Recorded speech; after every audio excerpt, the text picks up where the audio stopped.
ಕಿವಿ ಕೇಳಿಸ್ತಾರೆ, ತೊಂದರೆ ಇಷ್ಟು ಸುಂದರವಾದಂತಹ ಯುವತಿಗೆ ಮಾತೇ ಬರುವುದಿಲ್ಲ.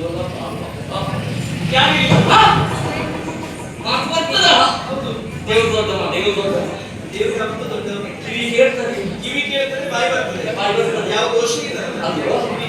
ಬಹಳ ಸಂತೋಷ. ನಾನು ಆ ಕಡೆ ಈ ಕಡೆ ಬೇರೆ ಯಾರಾದ್ರೂ ಇದ್ದಾರೆ ಅವರನ್ನು ನೋಡಿ ಮತ್ತೆ ಯಾರನ್ನೋ ಕರೆದು ನಾವು ನಮ್ಮ ಬಗ್ಗೆ ದಾರಿ ಕಡೆ ಹೋಗೋದು ಬೇಡಲ್ಲ. ಆ ಕಡೆ ಈ ಕಡೆ ಯಾರು ಇಲ್ಲ, ಒಂದು ಯಾರಿದ್ರು ನಿನ್ನಷ್ಟು ನೋಡುವ ಹಾಗೆ ಯಾರು ಇಲ್ಲ.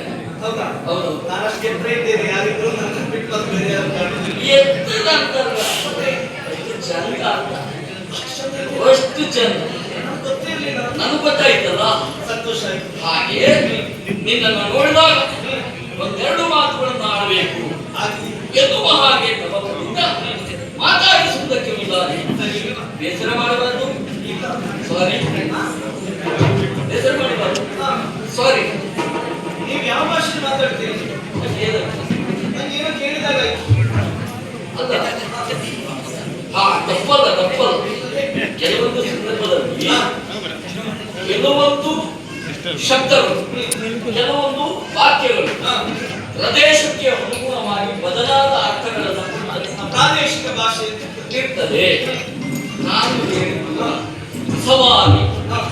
ಯಾಕೆ ಸಾನಪ್ಪನ ವ್ಯಕ್ತಿಯೊಬ್ಬ ಪ್ರಯಾಣಕ್ಕೆ ಹೊರಟಾಗ ಸವಾರಿ ಬಗ್ಗೆ ಅಂತ ಹೇಳ್ತೇನೆ. ನಮ್ಮಲ್ಲಿ ಉತ್ಸವದಲ್ಲಿ ರಥ ಹೋಗುವಾಗ ದೇವರ ಸವಾರಿ ಹೋಗುವಾಗ ಸವಾರಿ ಹೋಗ್ತಾರೆ ನೋಡಿ, ಸವಾರಿಯೇ ಬಂದ ಹಾಗಾಯ್ತು.